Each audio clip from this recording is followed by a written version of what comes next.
जय श्री राधे, जय श्री राम। नमस्कार मित्रों, शिव शक्ति अध्यात्म पथ में आपका हार्दिक स्वागत एवं अभिनंदन है। श्रीमद् भगवद गीता का प्रथम अध्याय का आज हम स्वाध्याय करेंगे। पांडवों की शंख ध्वनि से कौरव वीरों के व्यथित होने का वर्णन करके अब 4 श्लोकों में भगवान श्री कृष्ण के प्रति कहे हुए अर्जुन के उत्साहपूर्ण वचनों का वर्णन किया जाता है।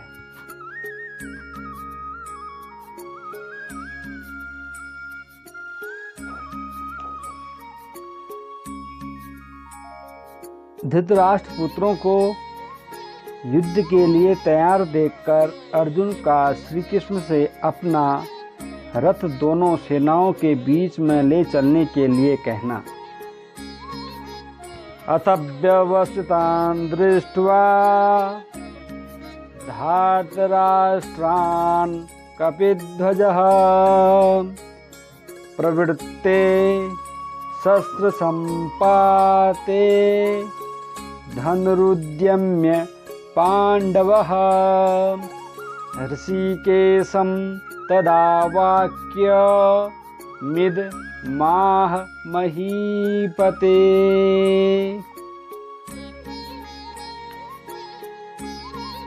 अथ व्यवस्थितान् दृष्ट्वा धार्तराष्ट्रान् कपिध्वजः प्रवृत्ते शस्त्र संपाते धनु उद्यम्य पांडव ऋषिकेशं तदा वाक्यम इदम आह महीपते। महीपते, हे राजन, अथ इसके बाद कपिध्वज कपिध्वज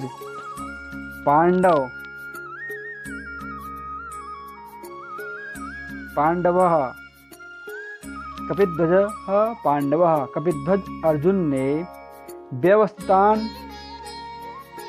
व्यवस्थित हुए मोर्चा बांधकर डटे हुए धृतराष्ट्र संबंधियों को, उनके पुत्रों को दृष्टवा देखकर तदा उस शस्त्र संपाते शस्त्र चलने की तैयारी के प्रवृत्ते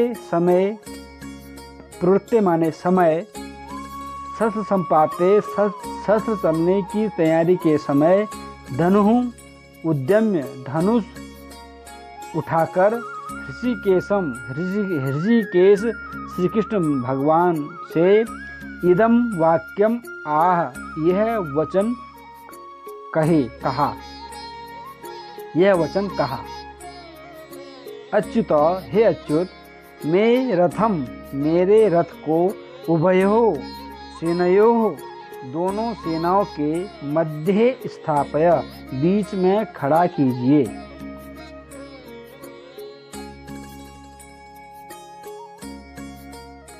अर्जुन उवाच सेनयोरुभयोर्मध्ये रथं स्थापय मेच्युत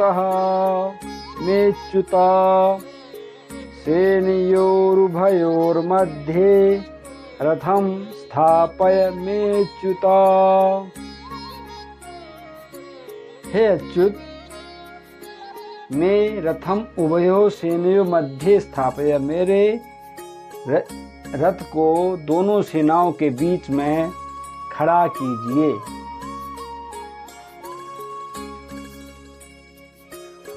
संजय कह रहे हैं, हे राजन, इसके बाद कपिध्वज अर्जुन ने मोर्चा बांधकर डटे हुए धृतराष्ट्र संबंधियों को देखकर उस शस्त्र चलने की तैयारी के समय धनुष उठाकर ऋषिकेश श्री कृष्ण भगवान से यह वचन कहा। हे अच्युत, मेरे रथ को दोनों सेनाओं के बीच में खड़ा कीजिए।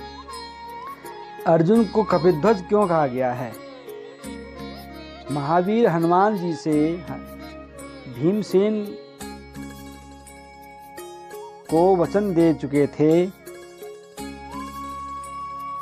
महावीर हनुमान जी भीमसेन को वचन दे चुके थे, इसलिए वे अर्जुन के रथ की विशाल ध्वजा पर विराजित रहते थे और युद्ध में समय समय पर बड़े जोर से गर्जा करते थे। यही बात धृतराष्ट्र को याद दिलाने के लिए संजय ने अर्जुन के लिए कपिध्वज विशेषण का प्रयोग किया है। अर्जुन ने जब यह देखा कि दुर्योधन आदि सब भाई कौरव पक्ष के समस्त योद्धाओं सहित युद्ध के लिए सज धज कर खड़े हैं और शस्त्र प्रहार के लिए बिल्कुल तैयार हैं, तब अर्जुन के मन में भी वीर रस जग उठा तथा इन्होंने भी तुरंत अपना गांडीव धनुष उठा लिया। संजय ने यहाँ भगवान कृष्ण को पुनः ऋषिकेश क्यों कहा? भगवान को ऋषिकेश कहकर संजय महाराज धृतराष्ट्र को यह सूचित कर रहे हैं कि इंद्रियों के स्वामी साक्षात परमेश्वर श्री कृष्ण जिन अर्जुन के रथ पर सारथी का काम कर रहे हैं, उनसे युद्ध करके आप लोग विजय की आशा करते हैं। यह कितना बड़ा ज्ञान है।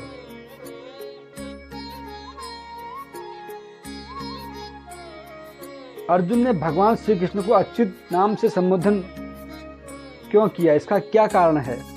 जिसका किसी समय भी पराभव या पतन न हो अथवा जो अपने स्वरूप, शक्ति और महत्व से सर्वथा तथा सर्वदा अस्खलित रहे, अपने स्वभाव से न गिरे, उसे अच्युत कहते हैं।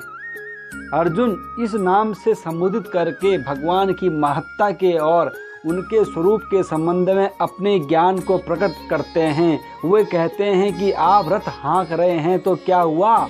वस्तुतः आप सदा सर्वदा साक्षात परमेश्वर ही हैं।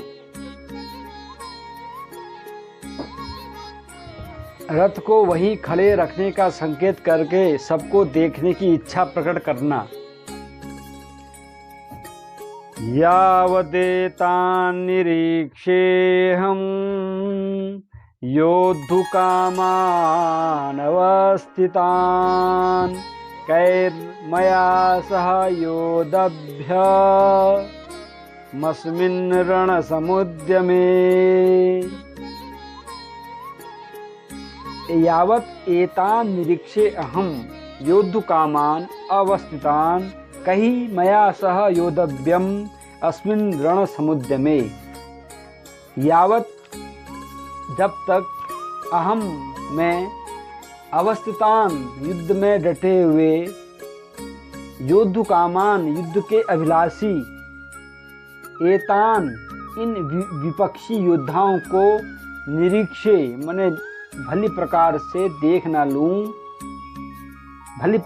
देख लूं कि अस्मिन रण समुद्र में इस युद्ध रूप व्यापार में मया कहीं सह मुझे किन किन के साथ योद्धव्यम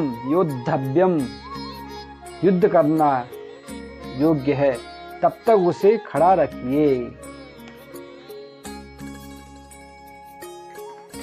अर्जुन भगवान कृष्ण से कह रहे हैं कि आप रथ को दोनों सेनाओं के बीच में ले जाकर ऐसे उपयुक्त स्थान पर और इतने समय तक खड़ा रखिए जहाँ से और जितने समय मैं युद्ध के लिए सज धज कर खड़े हुए समस्त योद्धाओं को भली भांति देख सकूं।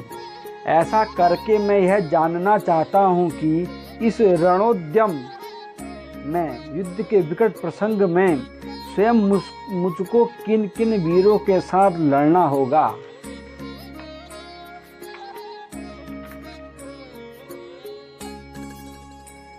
योत्स्यमानान् वीक्षेऽहं य एतेऽत्र समागताः धार्तराष्ट्रस्य दुर्बुद्धेर्युद्धे प्रियचिकीर्षवः। योत्स्यमानान् अवेक्षे अहं ये एते अत्र समागताः धार्तराष्ट्रस्य दुर्बुद्धेः युद्धे प्रियचिकीर्षवः। दुर्बुद्धेः धार्तराष्ट्रस्य दुर्बुद्धि दुर्योधन का युद्धे प्रियचिकीर्षवः युद्ध में हित चाहने वाले ये जो एते अत्र, ये राजा लोग अत्र इस सेना में समागताः आए हैं। इन योत्स्यमानान युद्ध करने वालों को अहम अवेक्षे में देखूंगा।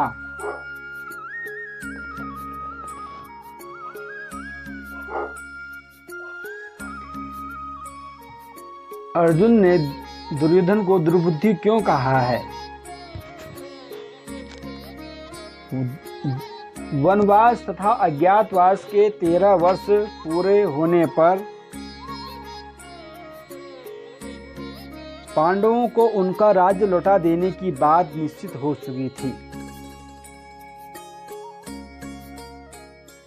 और तब तक वह कौरवों के हाथ में धरोहर के रूप में था, परंतु उसे अन्यायपूर्वक हड़प जाने की नीयत से दुर्योधन इससे सर्वथा इनकार कर गए।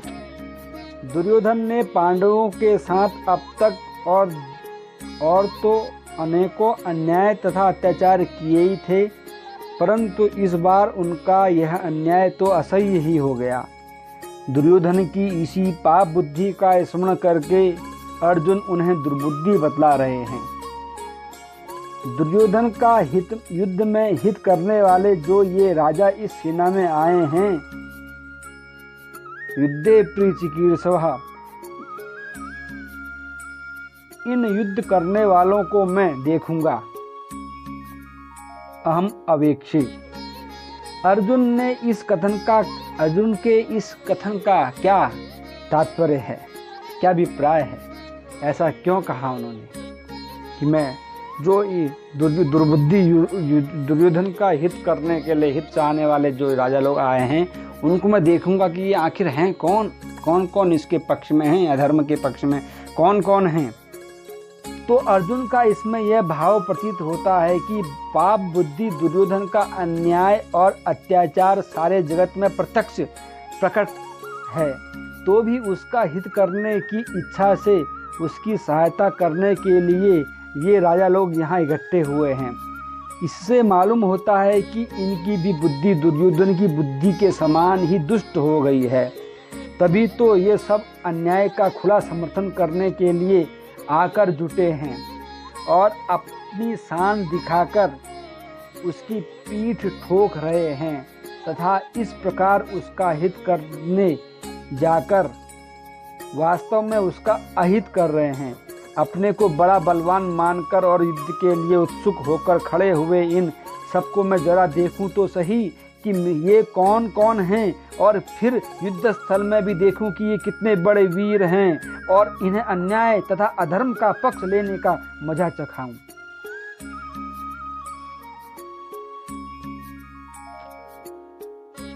अर्जुन के इस प्रकार कहने पर भगवान ने क्या किया, अब 2 श्लोकों में संजय उसका वर्णन करते हैं। संजय उवाच एवं मुक्तो ऋषिकेशो गूढाकेशेन भारत सेनयोरुभयोर्मध्ये स्थापयित्वा रथोत्तमाम् भीष्मद्रोण प्रमुखतः सर्वेषां समहीक्षितां वाच पार्थ पश्यैतान् समवेतान् कुरुनिति।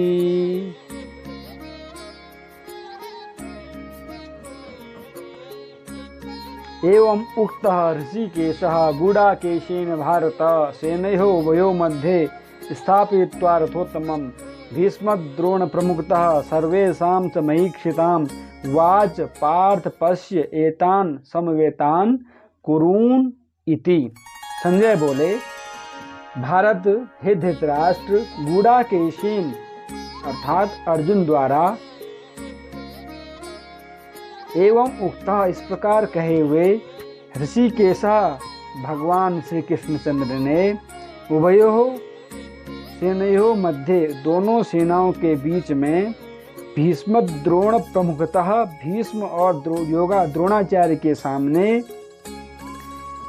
च और सर्वेषाम महीक्षिताम संपूर्ण राजाओं के सामने रथोत्तमम उत्तम रथ को स्थापयित्वा खड़ा करके इति वाच इस प्रकार कहा कि पार्थ समवेतान एतान कुरून पश्य। हे पार्थ, समवेतान मान युद्ध के लिए इकट्ठे हुए, एतान इन कुरून कौरवों को पश्य देखो।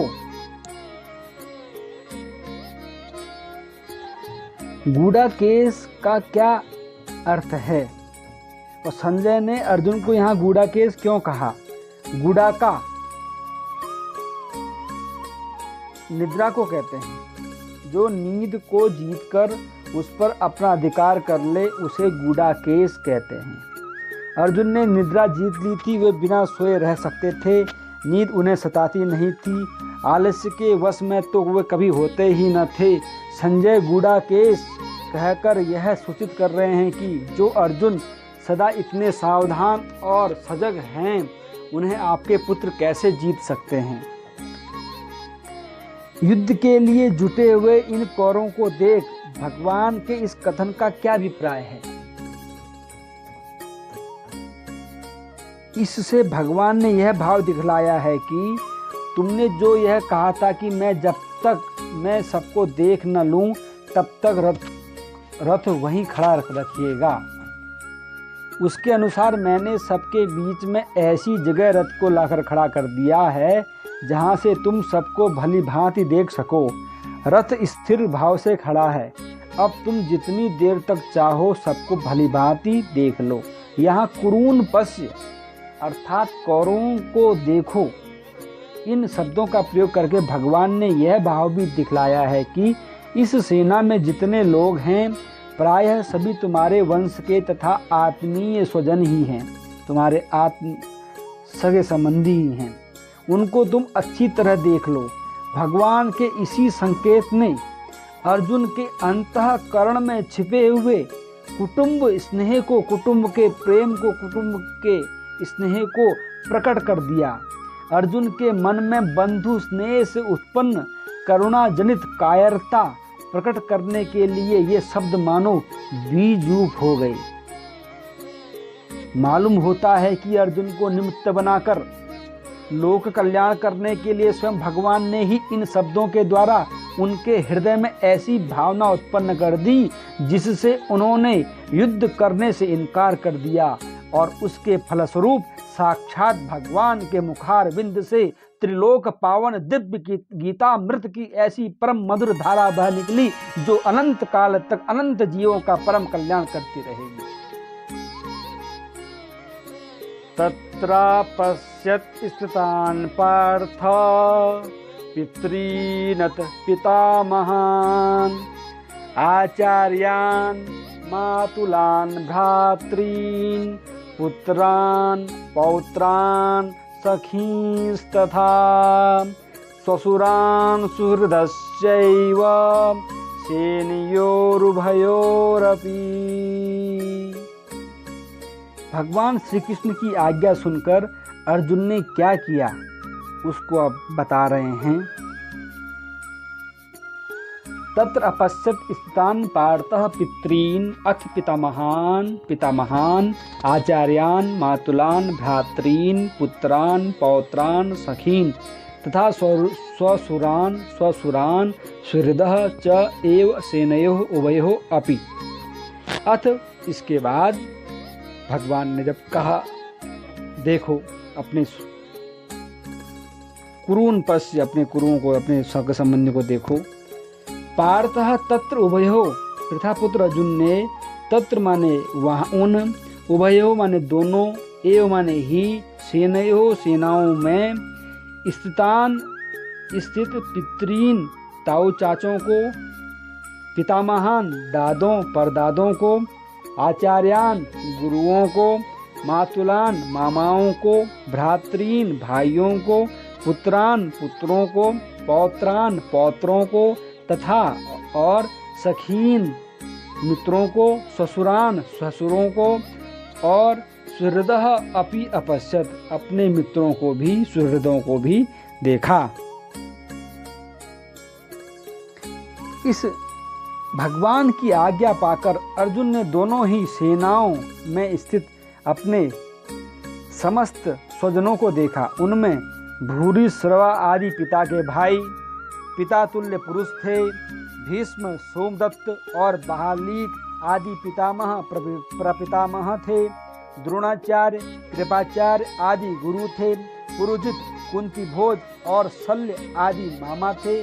अभिमन्यु, प्रतिविंध्य, घटोत्कच, लक्ष्मण आदि अपने और भाइयों के पुत्र थे।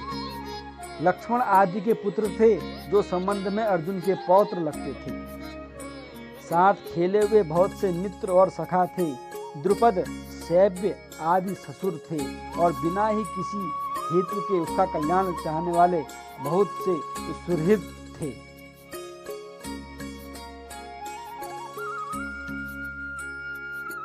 इस प्रकार सबको देखने के बाद अर्जुन ने क्या किया, अब उसको बतलाते हैं।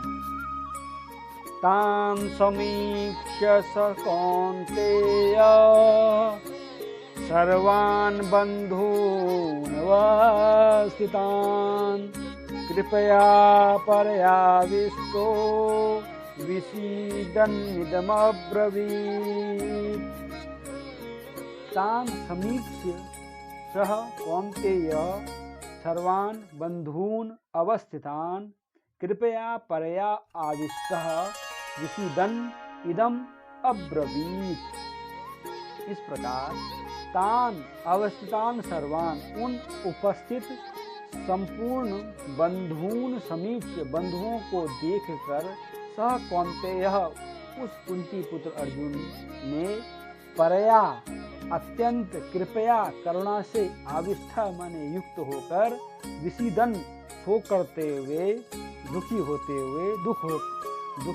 हुए इदम यह वचन अब्रवीत माने बोले।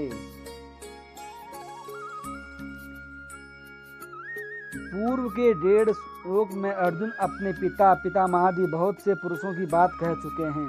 उनके सिवा जिनका संबंध स्पष्ट नहीं बता आए हैं, ऐसे धृष्टद्युम्न, शिखंडी और सुरथ आदि साले तथा जयद्रथ आदि बहनोई और अन्यान्य जो अनेकों प्रकार के संबंधों से युक्त स्वजन दोनों ओर की सेना में हैं, उपस्थित संपूर्ण बंधुओं से संजय उन सभी का लक्ष्य कराते हैं।